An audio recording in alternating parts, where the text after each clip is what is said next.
that the owner is in talks to sell the team in exclusive conversations with a group led by a developer out of Jacksonville. We're following up on this. You saw me bring up Fed Chair Jerome Powell, who announced that the Fed is leaving interest rates unchanged. And one last note here on Florida Live, the Karen Reed retrial verdict about to be read. You can find that.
You're watching Fox 35 News Plus, streaming on Fox Local. Well, good afternoon to you and welcome into Fox 35 News Plus. I'm Garrett Wymer, and thanks for joining us on this Wednesday afternoon, live on Fox Local and on YouTube. It is 4 o'clock, and that means it is time for today's Top 4 at 4, where we break down 4 of the big stories that we're tracking in the Fox 35 newsroom. And joining me today for today's Top 4 at 4, Fox 35 news anchor and reporter Marlisa Goldsmith. And Marlisa, we appreciate you joining us. Absolutely. Always happy to be here with you, Garrett. Been a lot to cover today. Let's start with story number 1, and that is Kissimmee Police this afternoon releasing the findings of an outside investigation looking into some of the practices there. Yeah, so this is something that we've been waiting for. The public has been waiting for a while now. There were findings of systemic issues within the Kissimmee Police Department that led to a 2-year-long investigation, which the Orange County Sheriff's Office conducted, actually. Within the findings, we learned that there were 13 officers named within KPD. 12 had at least one complaint that was sustained, 1 completely exonerated. Then 7 of the 13 named in the investigation, they're no longer with KPD. 2 of them resigned, 1 was arrested and resigned, and 4 were terminated. For the ones still with the department, 3 were suspended with 24 hours without pay. Having some technical difficulties here with difficulties with my microphone. Marlisa's microphone. So we're going to go ahead and get that, We've got that settled okay. There. So we've got the microphone. We've got the microphone on now. So 13 officers named in that report. Yes. We know that 7 of them are no longer with the department. Correct. And 2 of them resigned, 1 was arrested, and then 4 were actually terminated after this investigation. The new police chief, Charles Broadway, who came up from Claremont, he revealed these findings today and spoke at a news conference this afternoon about the future of the department. He talked about this being essentially isolated to these few bad apples, not necessarily a department-wide issue that they're dealing with here. He talked about the faith that he has in the work the department is doing, and he sounded pretty optimistic in that press conference about kind of putting this behind them and moving forward and hoping that the department is able to regain the trust of the community. At the same time, we know it is a very serious a situation that this came from. Here's the body camera video from that situation back in April of 2023 that really led to the resignation of the police chief there, led to several of those officers, Seggio facing criminal charges in this case as well. So very serious situation here. And here's a little bit of what the police chief had to say about it. Two members resigned prior to the Orange County Sheriff's Office investigation.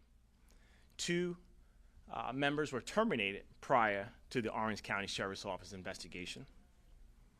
3 members were terminated at the conclusion of this process of the Orange County Sheriff's Office internal investigation.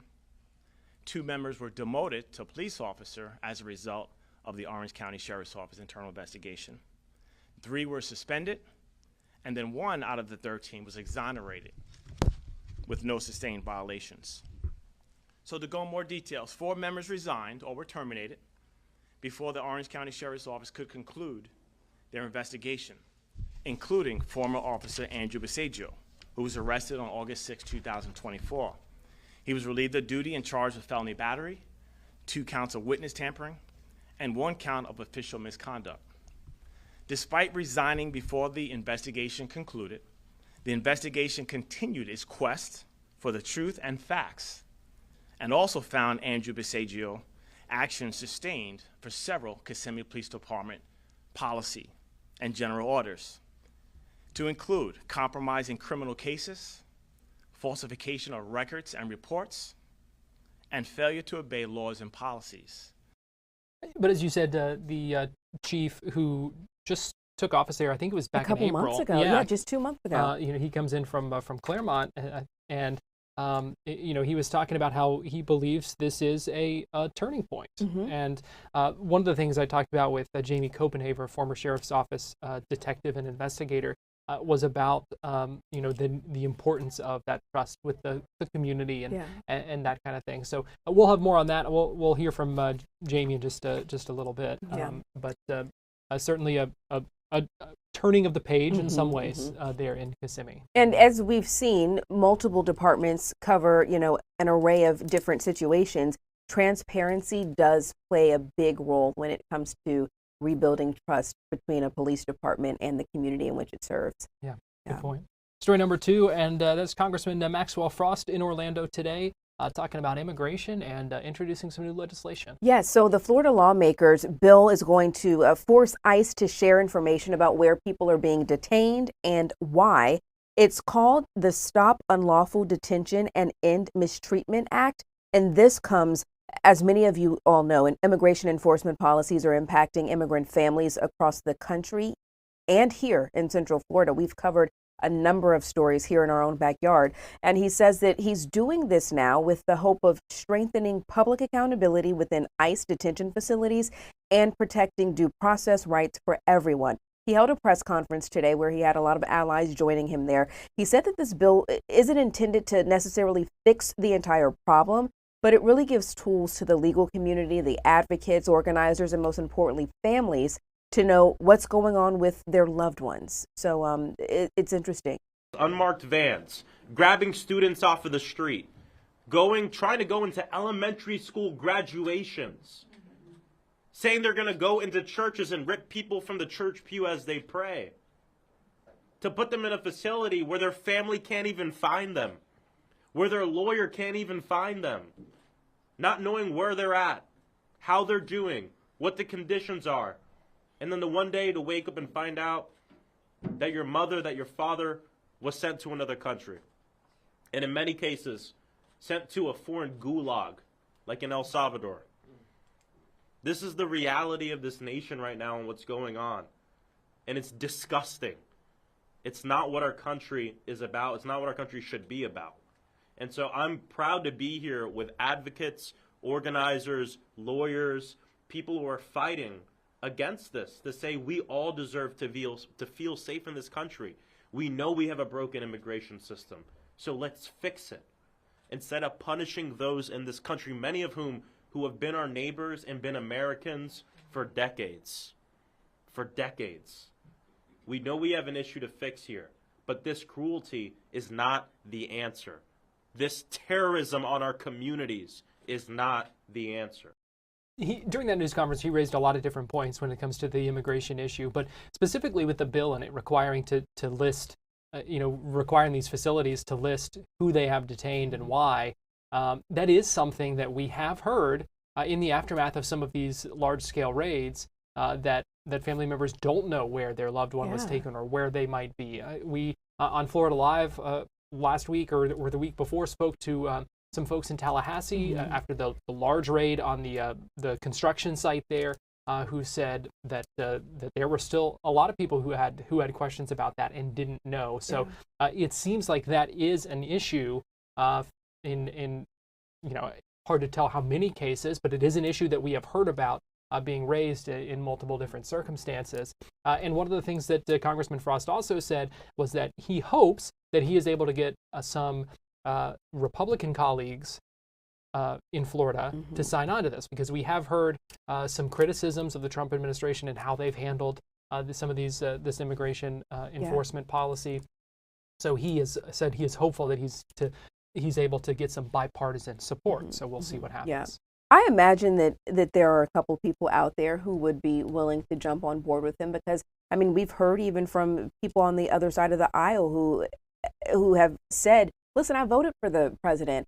I thought that he would be doing X, Y, and Z. This is not what I thought the plan was. So we have heard people in our own community who have said the same thing. Like, this is kind of not what I signed up for when I decided to vote for the president. So I imagine that he would be able to generate some sort of support, some allies there for this. Something to watch for sure. Absolutely. We will see he's filing that legislation. Story number 3, and that is the Florida Attorney General held in contempt, civil contempt, over the hold that was put on the enforcement of the state, one of the state's immigration laws. Yeah, so a little bit of a convoluted story, so feel free to jump in and assist where you can, Garrett, here. But a federal judge actually found Florida Attorney General James Uthmeier in civil contempt, as you mentioned, of court, over her ruling to pause a new state law that makes it a crime for people living in the U.S. illegally to enter the state. Now, let's go back a little bit to April 29th, where U.S. District Judge Kathleen Williams, she ordered Uthmeier to show cause on why he should not be held in contempt or sanctioned for violating that temporary restraining order from the court, and wasn't able to do that. So I don't know where they go from here. Yeah, so now it's interesting, because there was that hold that was supposed to be put in place, and she's basically saying that he defied that and kind of flouted it and had this defiant attitude, or I don't remember the exact word that she used, but it was along those lines, and that led to this civil contempt ruling. And so now the state is going to be required to file reports basically showing right now that they are in compliance with this injunction, with this block on this law. So in theory, you would expect them to comply with that, but at the same time, we did see a tweet from the Attorney General, and I'm trying to find it now because I ended up closing the tab, but where he said, if being held, here it is, and let me see if I can pull it up so that everyone can see it. If being held in contempt is what it costs to defend the rule of law and stand firmly behind President Trump's agenda on illegal immigration, so be it. That was his response to this ruling yesterday evening from the judge. So we will see where things go from here. My question was, and on Fox 35 News Plus earlier today, we had on Jose Rivas, who is a criminal defense attorney, and we've talked with him before about the impact on the court system of these immigration cases. So we had him back on today to talk about this, and I asked, what happens now to these people who were arrested during this time when those arrests were not supposed to be happening? And he said in some of his cases, he has already even seen those charges being dropped, those cases being dismissed. Well, surprisingly enough, we actually received what we call a no information. There was a case yesterday, a gentleman that we were representing, and the state dismissed the charges. What happened was these individuals were arrested, so to speak, illegally, or what we say now, hey, they were arrested illegally, so to speak. So they're held in custody because they have what we call an ICE hold. So they can't post bond. If they post bond, immigration will take them. Now that the charges have been dropped, immigration, because there's an ICE hold, will come over and will pick them up. So in other words, what are the resources? And there could be some federal or some civil lawsuits later down the road in regards to this. But the issue is they were exposed, they were ran through the system. That's what we're seeing right now every single day. We have individuals that are not coming to court. They're afraid to come to court. We have domestic violence cases, victims who are not reporting cases. They're afraid to go to, you see where they're arresting them outside of immigration court. And that's not really the purpose of the law. We want them to comply. We want them to come to court. And we're seeing that as a criminal defense attorney, I see this every single day. People are afraid, they don't want to come to court. And what happens is it becomes a greater problem. Now they're not entering, they're not having the day in court, so to speak, the trial. They're not entering their pleas. And therefore now there's a warrant, outstanding warrant for these individuals. So, again, this is another story that certainly isn't over yet. I will have to see what happens with that. And story number 4, big news today when it comes to the Tampa Bay Rays. Big news. A lot of disappointment out there, especially for people who were on board with the whole idea of the Dreamers actually being a reality. Well, the dream is not dead. Don't kill it just yet. It's not dead, but it might be close to it, Garrett. So here's the deal. According to the Rays, Stu Sternberg.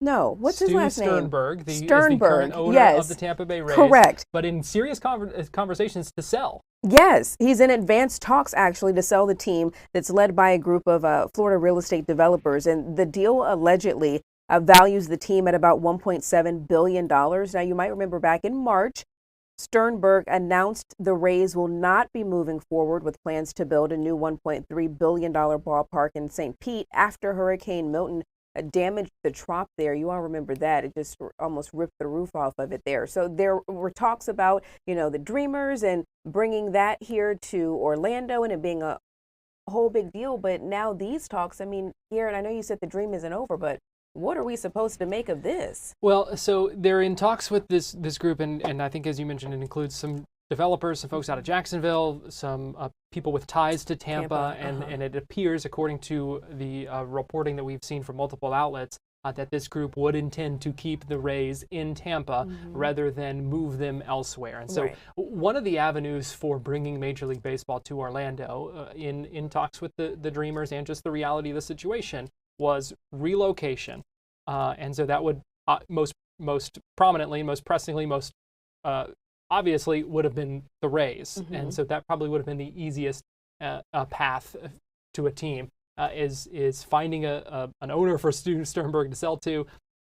Rick Workman, John Morgan, maybe, that with the Dreamers that would be able to locate that team here, because we know Stu Sternberg has kind of burned his bridges, particularly in Pinellas County, St. Pete, where they have been. But there is still a path forward because we know Major League Baseball wants to expand. They want to add at least 2 more teams in the next few years, at least get that process going before the current commissioner steps down. And so still a path and a potential that would put 3 Major League teams in the state of Florida. You've got 5 in California. It certainly is not without, outside the realm of possibility. True. It likely becomes a longer shot at this point, but we'll see what happens. And I know Chris Lindsay just spoke with Mike Bianchi a little bit about this, and we'll hear from him in just a little. Yeah. What are the odds that this is all just a big stunt? The sales talks? Yeah. I would say slim. Just because we know that the city and county leaders that Stu Sternberg, the current owner, has been dealing with, the relationship there is so torn that it is unlikely they'll be able to get any business done. So it's kind of been pointing this way to the Rays selling for a while now. Whether it's these people or not, we'll have to wait and see. There's a letter of intent signed. That's certainly not a contract. And we also know that there's been a history of Stu Sternberg pulling out of some of those deals in the past, too. So, I don't know, Marlisa. We've got to be patient, I guess, Garrett. Got to be patient. Keep the dream. That is today's Top 4 at 4. We'll be right back.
watching Fox 35 News Plus, streaming on Fox Local.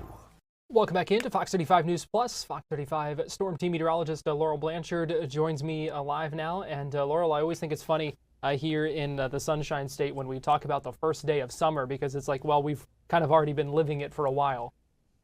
Yeah, pretty much. We've been feeling the heat. We've been feeling the humidity. I feel like we've already been in summer for about a month now, but officially the start of summer is coming up this Friday. So summer officially starts Friday at 10:42 p.m. as the summer solstice happens. So Saturday will actually be the longest day of the year, which is pretty exciting. More daylight, more stuff to do, and we're looking at a nice weekend so far. But Garrett, yeah, you're absolutely right. We've been feeling like we've been in summer for quite a while. Florida is really like the endless summer state. So now we're really just going to call it official, especially on Friday as we start the summer season for sure. But really the past week, we have been feeling the heat, and we're going to continue to feel that heat really sink into Central Florida as we head towards the end of June. So here's the outlook. We're really going to be seeing not only a high pressure system really start to bring in that heat, but it's only going to get warmer basically from now until the end of June, which is something that definitely we'll have to keep an eye on for sure, because when we talk about heat and we talk about summertime, not only do we talk about the humidity, which just adds to that feeling and that temperature increase, but also we talk about those thunderstorms as well. So over the next couple of days, it's really going to be feeling like triple digits pretty much through the next week. So make sure you're not only wearing that sunscreen, but also making sure you're staying hydrated as well. Yeah, and making sure, like we saw in that first graphic, that you eat that ice cream before it melts. Now let's talk a little tropics here, because we know things are still staying quiet in the Atlantic. We are very thankful for that, but Hurricane Eric is gaining strength in the Pacific.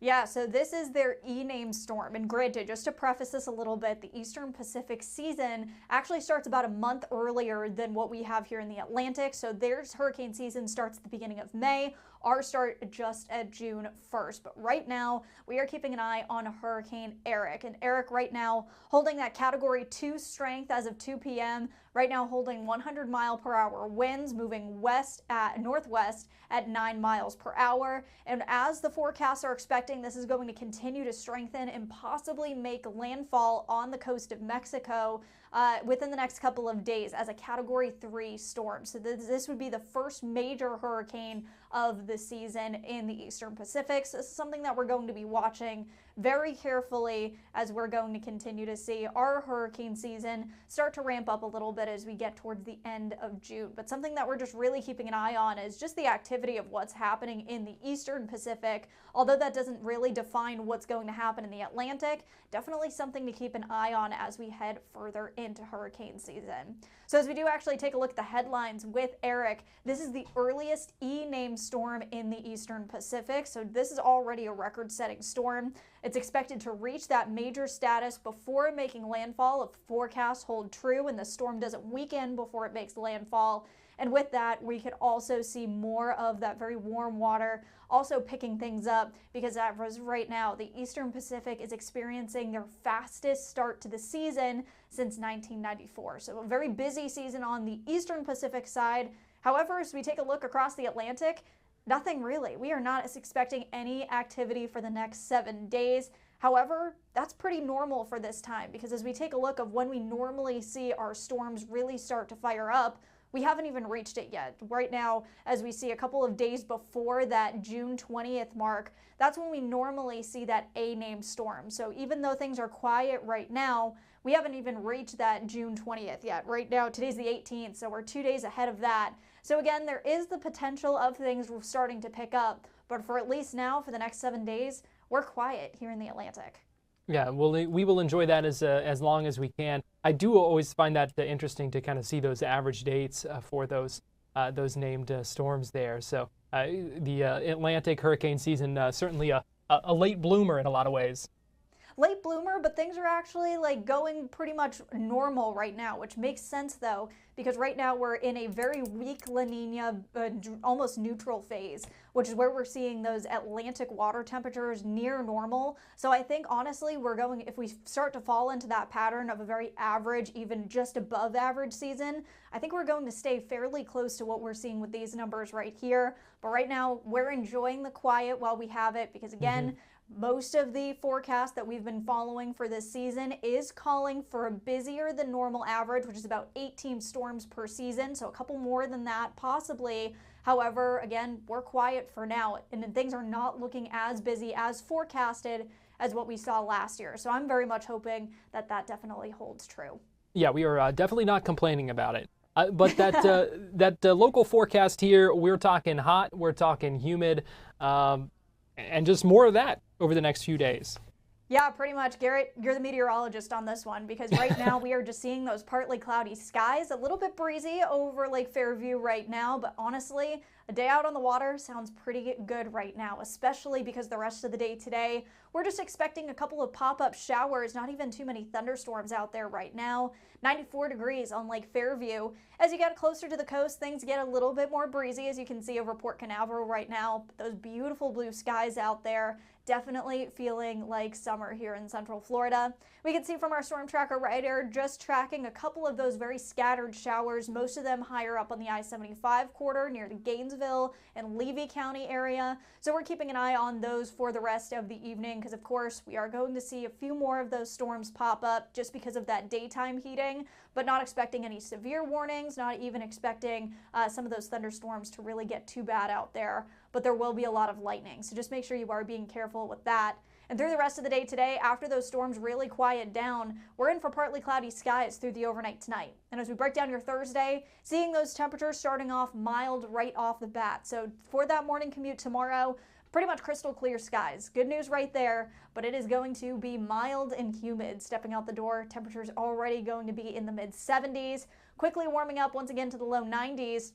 And as we take a look through tomorrow as well, what we're seeing right now is a high pressure system just off the East Coast. This is what's firing up those storms a little bit further off to the west, so areas across the I-75 corridor really going to see that increase in storm chance tomorrow. But then those storms slowly going to start to travel towards the east as we head into later on in the day. So pretty much widespread, where everyone's going to be seeing some rain at some point tomorrow, just because of where those storms are popping up and where they're going to be headed as we head through your Thursday evening. Things are going to quiet down as we head through your Thursday night, and we're pretty much on a rinse and repeat forecast as we take a look at your Friday as well. Luckily though, seeing those storm chances really start to cut down for the weekend, so if you do have any plans, especially this weekend, things are looking good. So that's good news right there. And again, Friday, the official start of summer, weekend is looking good, and we're even looking at a quiet start to the work week, looking ahead to next week. Not much to complain about there, Laurel. I know we always try to find something to complain about, but could be a lot worse. I mean, if you're looking for me to complain, it might be a little bit hot and a little bit on the humid side, but I mean, I'm not complaining for sure. If the weather is just going to behave, we are good to go. And pretty run of the average mill for what we're seeing here in Central Florida when it comes to more of a climatological range. A couple degrees above average, I'm okay with not complaining about the heat. Yeah, you know what? I mean, heat and humidity is just part of the deal here. That's okay. It's a give and take, and I will gladly take this. Yeah, that's a good point. Fox 35 Storm Team meteorologist Laurel Blanchard, we appreciate you joining us. Thanks, Garrett. We're going to take a break, and we'll be right back.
watching Fox 35 News Plus, streaming on Fox Local. Welcome back into Fox 35 News Plus. I'm Garrett Wymer, and thanks for joining us on this Wednesday afternoon, live on Fox Local and on YouTube. We were talking about immigration enforcement just a little bit ago, and we are also learning that some ICE raids are ramping up in Brevard County. Fox 35's Esther Bauer joining me live now via Zoom. And Esther, you've learned some more about some of these raids that have been going on in parts of the county there. Yeah, so we're specifically talking about cocoa right now. This is something we've actually been monitoring for several weeks now. Pictures and videos being shared to social media of people, deputies and representatives from ICE on scene here in Cocoa, cuffing people and really them taking people off the streets while they're at work.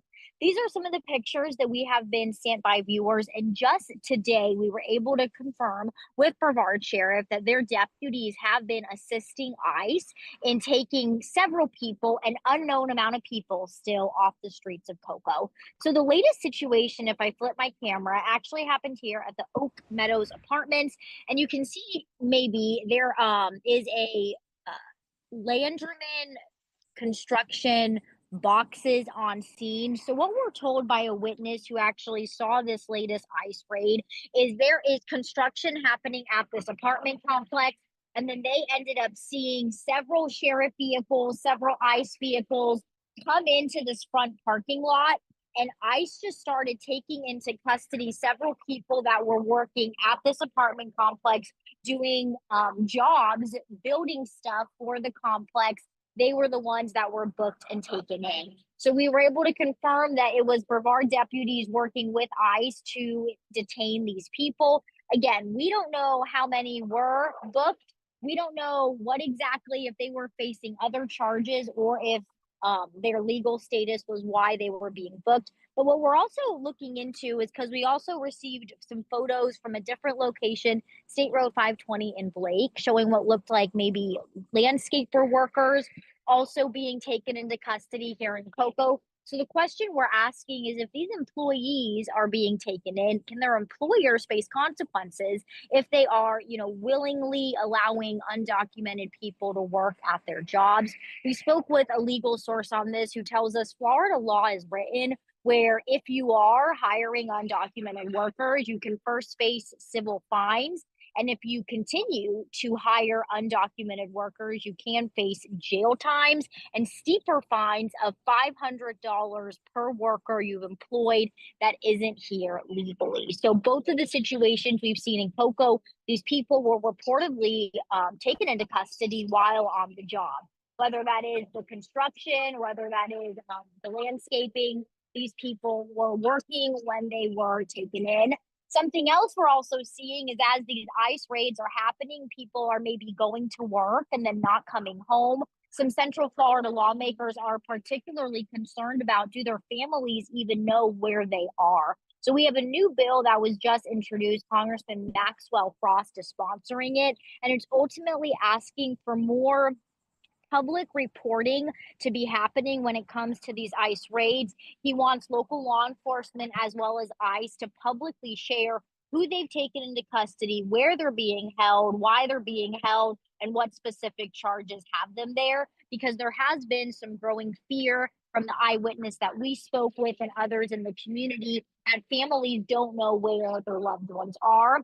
However, others that are focusing on this issue, the Speaker of the House said they're really just focusing on getting the ICE agents more resources to arrest more people. So definitely divided down the aisle on how people feel about this.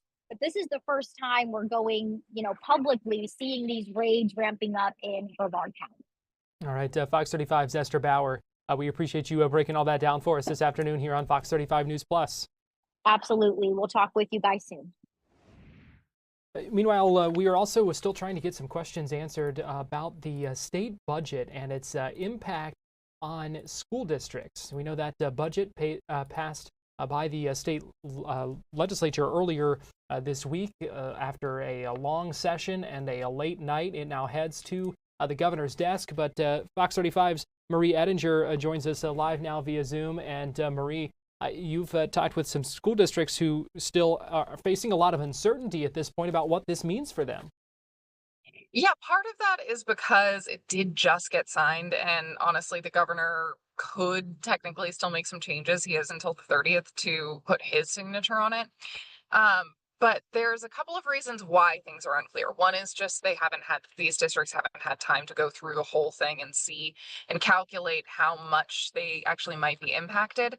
But the other thing is some of it's not actually well defined. The bigger problem for that is that money that goes to public schools is in the same bucket as money that goes to charter schools. So public schools don't actually know how much they'll be allocated from that fund or from that portion of the budget that goes to both public and charter schools. They do know, though, that there are going to be some shortfalls. That's clear already. The money allocated to teacher pay, as well as the funding that schools get per student, that is not enough to keep up with inflation. So although there is more money being put on this year than there was last year, it's sort of like school districts losing money in total. So I talked with a few districts. They're still looking things over. Lake County knows it's going to have to make up for a $3 million shortfall. They're already making changes to accommodate for that. They said they're not filling positions that are vacant right now. They're making a few other changes. Marion County is going to have to make up for a $9 to $10 million shortfall. And that's actually a vast improvement from the space that they were in earlier. That district is growing massively. So we've seen other school districts like Volusia County have trouble because of the number of kids who are going to their public schools. Marion County is not having that problem, but they're definitely having a problem with funding overall. They are also making some cuts to positions that are open. They're just not going to fill those. They said they're going to increase class sizes, and they're making some other changes as well. But things aren't final.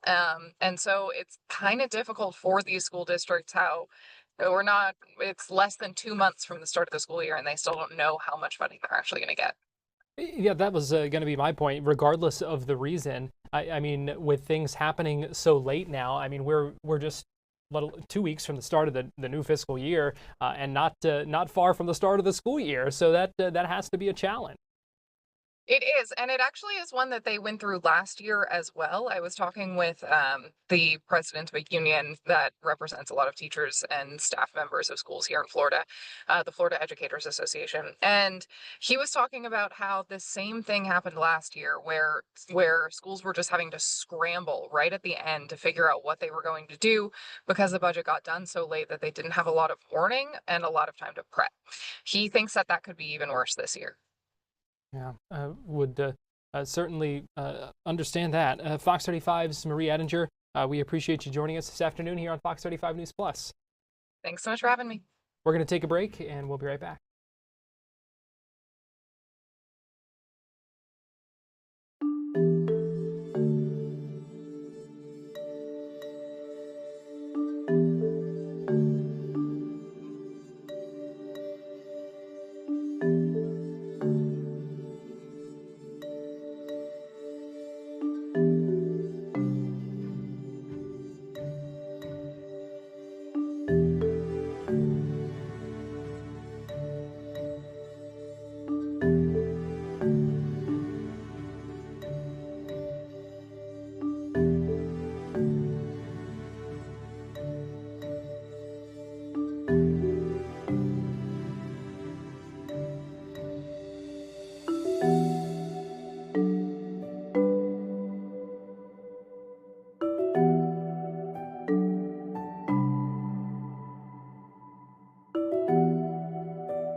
watching Fox 35 News Plus, streaming on Fox Local.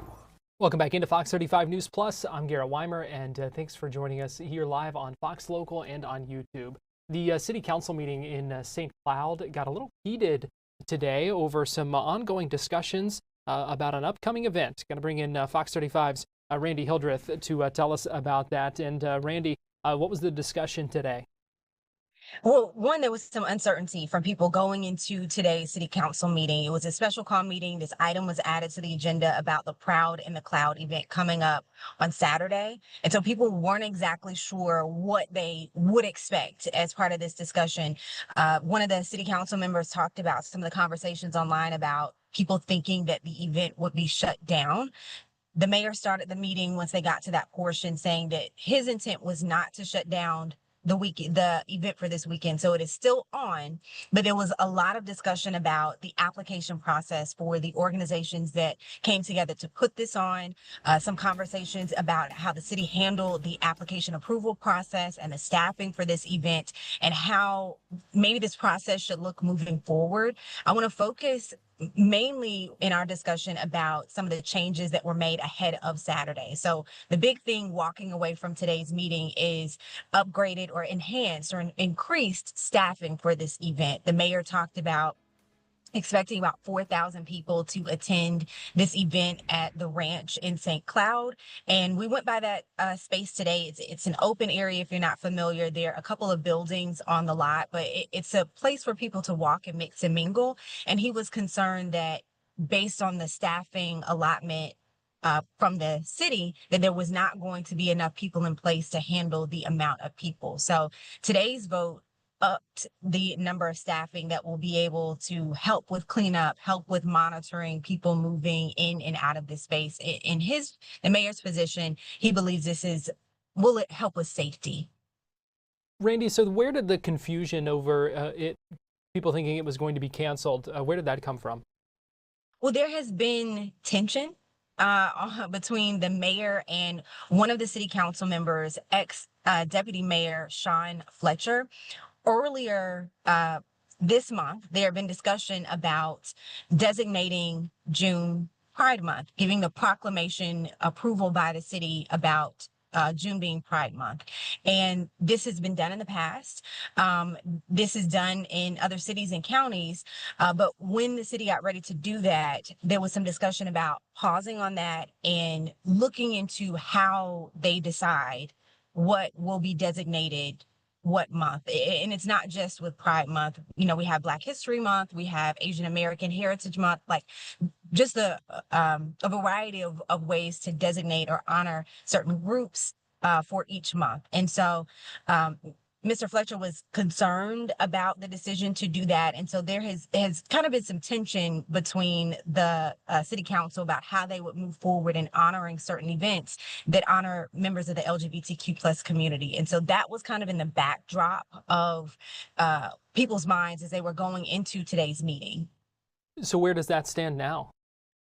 So there was some questions about it that would come up at today's meeting. It did not. When I spoke with members of the Pride Alliance who are co-organizers for this event, they expressed some concern and frustration that there would not be a proclamation ready and prepared and that will be read at Saturday's event. But I did just get an update from the city and the PIO, the Public Information Officer, said that this is expected to come up at their meeting next week, where they will go through and I guess nail down the details about how they decide how they issue and approve proclamations. And so it's at the end of June. So we're getting to the end of Pride Month. And so we'll have to see what rules are in place to see if next June there will be a designation for Pride Month.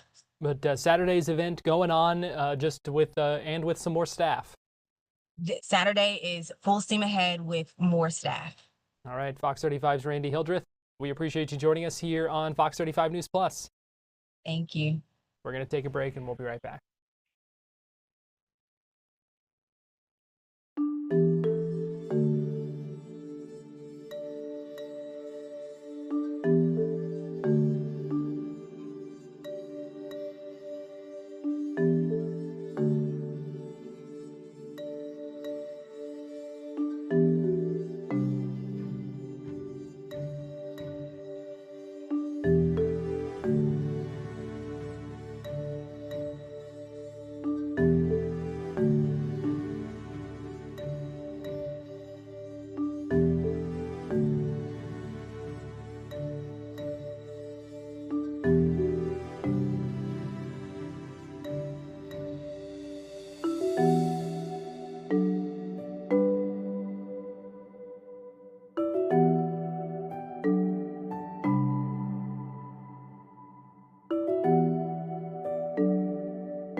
You're watching Fox 35 News Plus, streaming on Fox Local. Give you a live look right now at Steinbrenner Field in Tampa, the home this year of the Tampa Bay Rays, where in a little less than 3 hours, the Rays ready for first pitch to play the Baltimore Orioles there at what is the spring training home of the New York Yankees, but the 2025 home of the Tampa Bay Rays. And we learned today that the team's owner, Stu Sternberg, is in advanced and exclusive talks with a group to sell the team. It's a group that has a number of folks involved, including a developer out of Jacksonville, some investors in the Tampa Bay area as well. And their intention, from all the reporting we've seen, is to keep the Rays in the Tampa Bay region. Unclear where that might exactly be. I know there's been a big push for that to be in Tampa proper as opposed to St. Pete, but still a lot of questions about that. But we also know this is all amid a big push to bring Major League Baseball here to Orlando. And one of their main targets, this group that has been trying to bring a team here, one of their main targets was the Tampa Bay Rays. Because of all that uncertainty with the trop, with the future home, with the stadium, the new stadium deal in Pinellas County falling through, just a lot of questions about that. And so the Dreamers had been trying to bring the Rays here, but we know that wasn't their only avenue, but still maybe their easiest avenue to Major League Baseball here in Orlando. So what does this new news mean for the dream to bring Major League Baseball here to Orlando? Fox 35's Chris Lindsay spoke with Mike Bianchi just a few minutes ago. He's the host of Open Mic on FM 96.9, and here's what he said about keeping the dream alive. So when you get into the exclusive portion of the negotiations, what do you think this means as it relates to the sale of the team? Well, it's unusual that the Tampa Bay Rays actually announced this today. That's sort of unusual in itself. As far as exclusivity, to me, this is just the Rays getting out there that, hey, we're open for business. We are willing to sell the team. And, I don't know if this is the guy who's going to end, Patrick Zalewski, the developer from Jacksonville. I don't know if he's going to end up as the guy who's actually going to buy the team. But I think this is the Rays just telling the world that, hey, the team is for sale. So you're not quite buying that, the implication of they're almost there. No, I'm not buying it because, again, these are very smart businessmen. These are billionaires. I don't know that any billionaire potential sports owner is going to buy a team when there's no stadium. I mean, they don't have a stadium to play in. That's the reason Stuart Sternberg, the owner right now, wants to, is not able to play in Tampa. Tropicana Field, of course, ruined by the hurricanes. They're playing in a minor league ballpark right now in Tampa. As far as I know, there is no stadium deal in place. But maybe this potential owner, Patrick Zalewski, maybe he feels he has a stadium deal in place, but he would not buy the team without a stadium deal. That's why I'm not quite saying that the Orlando Dreamers and Orlando's baseball effort is dead. So part of what they're looking at, obviously, as far as the Orlando Dreamers, is this is the big fish here, but also they're looking toward the expansion teams that could be added after this. What's your knowledge as it relates to that, and how, I guess, the criteria for an area like this? I think Orlando's best and maybe their only chance of getting a team is the Tampa Bay Rays relocating here. The Orlando Dreamers and the officials over there, they say that they're also in the market for an expansion team, but I just can't believe Major League Baseball would have a team in Miami that's struggling, a team in Tampa that's struggling to draw fans, and then add another team in the state of Florida. They do want to have two teams in the state of Florida. That's why I think Orlando's best and maybe only chance is to get the Rays to relocate here. So, yeah, if the Rays stay in Tampa, then I would say Orlando's baseball chances are pretty much dead. Okay. So, as far as a timeline for this, like you said, I was kind of surprised by the exclusive portion. Like I alluded to, it made me think that, hey, maybe something's almost done. But what's your expectation as far as a potential timeline for this? We'll see. Again, I think this is a play on the Tampa Bay Rays part and their ownership group, Stuart Sternberg, to get something moving here as far as either selling the team or getting a stadium deal in Tampa. It's very unusual for a team to come out and put out a statement, hey, we're in exclusive negotiations to sell the team. Usually that's a media outlet will report that. The team doesn't usually break its own story. So to me, there's something a little off about this.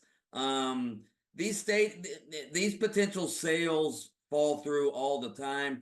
This potential buyer would still have to be approved by Major League Baseball. So we don't know where they stand on this because they haven't commented on it either. So we'll see. But this is a very, very fishy report, if you ask me. Gotcha. Is there anything else you'd like to add as it relates to this potential purchase or the potential expansion before I let you go?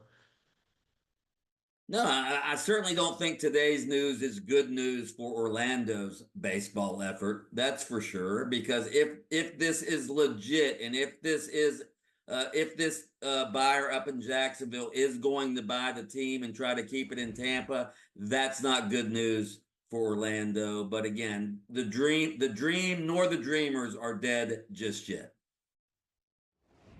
I feel like Lloyd Christmas over here trying to take this optimistically. So you're telling me there's a chance. So we will see what ends up happening with that push to bring Major League Baseball here to Orlando. Continue to watch those developments in Tampa with the discussions of selling the team. Meanwhile, another championship here in the state of Florida. The Florida Panthers last night with a 5-1 win, dominating the Edmonton Oilers last night in Game 6 to be repeat Stanley Cup Finals champions. So the hockey capital of the world remains here in Florida with a big win last night. We know the championship parade is set for Sunday down A1A in Fort Lauderdale Beach. And here is the reaction from the head coach and some of the players on the ice after last night's win. Paul, let me ask you something. You had said this is the best team, your favorite team you've ever coached. Well, this is a heck of a team. It's the best team I've ever coached from a talent point of view. I've got I don't know, it's Anton Laldell, our third line center, because I think he's plus 20 in the playoffs. I mean, he's a brilliant young player, and if that's your third line, you're going to win a lot of games. You said all four lines had firepower. That was proven during these playoffs. Yeah, they're just very, very deep, for sure. They're just wonderful. So, yeah, it's a great experience. I think I've used up all my words a little bit. Bill, does this one mean more than the one last year? I don't know. It's something, we'll have to think about it and, I don't know, digest. They're all, to even think I'd ever have to answer that question is a little surreal. I know last year we celebrated together by eating a cannoli. We didn't eat a cannoli this year. No, I ate a few cannolis along the way. You might have been absent. One final question. You put together a team at the trade deadline no one thought you could pull off. How did you do it? Well, I think we had a lot of good fortune, and sometimes things happen, and we were, fortunate enough to get the guys to come in, and they fit seamlessly in the room. And that if you came to our room this morning, you wouldn't be able to tell who the new guys were. I think that says everything. Yeah, it's just I think how we work hard, how we support each other, and how we love each other. It's an amazing group of guys, and I'm just so happy to be part of this group. How soon before the haircut? We'll see. Congratulations. Bob, you've had such a calm demeanor about your game. What has been the key for you in these playoffs?